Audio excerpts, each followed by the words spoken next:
difficult not to see plastic as a waste, useless, worthless waste.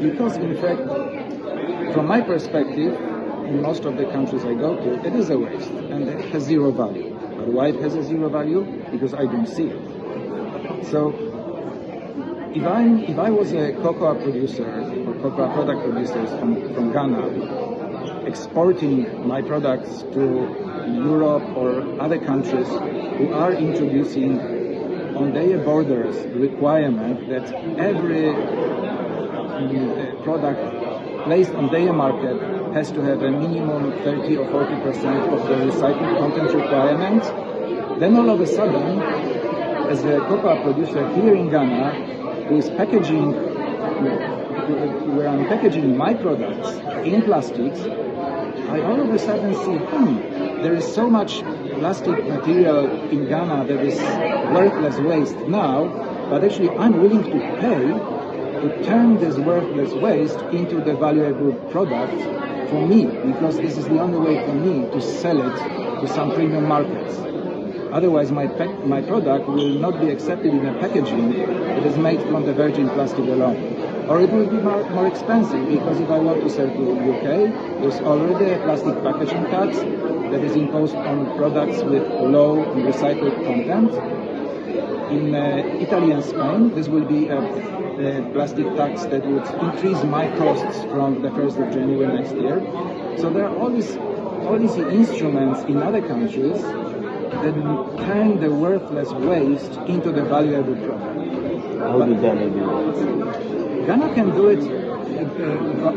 Ghana is already doing a lot in this space. You have entrepreneurs in Ghana who, even without regulations, are finding the way to extract value from some fractions of plastic waste, like HDPE, LDPE. But for instance, the PET bottles, the single-use plastic bottles that we use for drinking water, the only incentive in Ghana to collect them, wash them, segregate, turn into new plastics is because of the export demand. Because European companies, they need it, they need their recycled content, they pay for it. So I think everybody wants to see this demand for recycled products also in Ghana.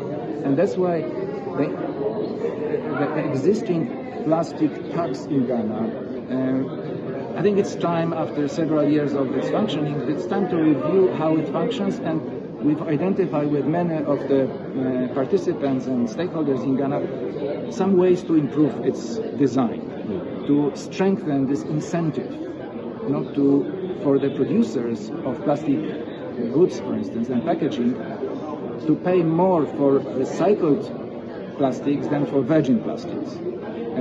Extended producer responsibility system is another way to shift the market incentives and the way we see plastic, rather than worthless waste, more as a valuable economic material. And the extended producer responsibility is a system where, instead of putting all the financing burden of waste management system on the public budgets of regional assemblies or federal budget or general budget, national budget, we put some of this burden on the producers who place the harmful plastic products on the market. And then we transfer these resources to increase revenues and decrease costs of waste collectors, waste segregators, and waste recyclers to extract the valuable parts of the product. But we need demand for it. And this demand and willingness to pay for recycled materials can be triggered and created by, for instance, better targeting of the plastic tax.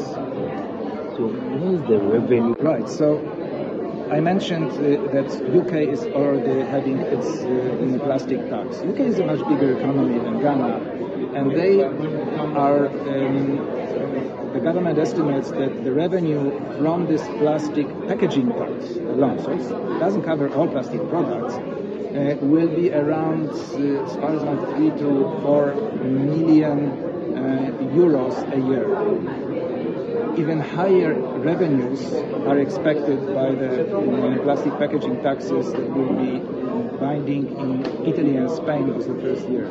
So if the large economy like Spain will generate over 400 million euros of revenues from single plastic packaging tax alone, we can scale it down, but we don't know yet what will be the revenue potential of Ghana. This is part of our analytical work, part of the policy dialogue. We will be estimating this revenue flows from different instruments that we can. Nonetheless, the revenue potential cannot be underestimated. Nonetheless, the revenue potential cannot be underestimated. It should. Well, it depends on your expectations. You know, the revenue from plastic taxes will not replace the revenue from VAT. It will be certainly lower. But given the difficult fiscal situation of Ghana government and the Ministry of Finance efforts to increase domestic revenue mobilization and decrease the least efficient public expenditure, these fiscal instruments and quasi-fiscal instruments in the plastic pollution management can play an important role. Not the decisive role, but an important role as a complement to other macro-fiscal adjustment policies that the government is already on.